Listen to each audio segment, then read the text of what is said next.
નમસ્કાર, આપ જોઈ રહ્યા છો નેશન પ્લસ ન્યૂઝ. હું છું આપની સાથે હિરલ પંડ્યા. ડભોઈ પંથકમાં નગરની ચારેય ભાગોળ પર ટ્રાફિકની સમસ્યા દિન પ્રતિદિન વધુ વિકટ બની રહી છે. વડોદરી ભાગોળ અને મહુડી ભાગોળ પર રોજે રોજ સર્જાતા ટ્રાફિક જામના કારણે વાહન ચાલકો સહિત સામાન્ય જનતા ભારે હાલાકી ભોગવી રહી છે. ડભોઈની વડોદરી ભાગોળ નજીક ટ્રાફિક નિયંત્રણ માટે પોલીસ દ્વારા બેરિકેડ્સ મૂકવામાં આવ્યા છે, છતાં પણ અહીં ટ્રાફિકની સમસ્યા હલ થવાનું નામ નથી લેતી. આજે વહેલી સવારે ઢાળ ચડતી વખતે એક ટ્રકના કારણે કલાકો સુધી ટ્રાફિક જામ થઈ ગયો હતો, જેમાં દર્દીને લઈ જતી 108 એમ્બ્યુલન્સ પણ ફસાઈ હતી. સ્થળ પર તેના ટીઆરબી જવાન પણ ટ્રાફિક હળવો કરવામાં નિષ્ફળ નીવડ્યો હતો. આ જ પ્રકારે મહુડી ભાગોળ પાસે પણ ટ્રેન આવવાના સમયે રેલવે ફાટક બંધ થતા વાહનોની લાંબી કતારો લાગી જાય છે.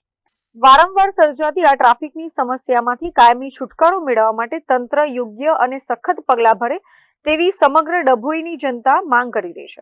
હવે જોવાનું એ રહેશે કે સ્થાનિક પ્રશાસન આ ગંભીર સમસ્યા પ્રત્યે ક્યારે ધ્યાન આપે છે અને ડભોઈ વાસીઓને ટ્રાફિક મુક્ત કરે છે કે કેમ, તે હવે જોવાનું રહેશે. મીત માછી, નેશન પ્લસ ન્યૂઝ, ડભોઈ.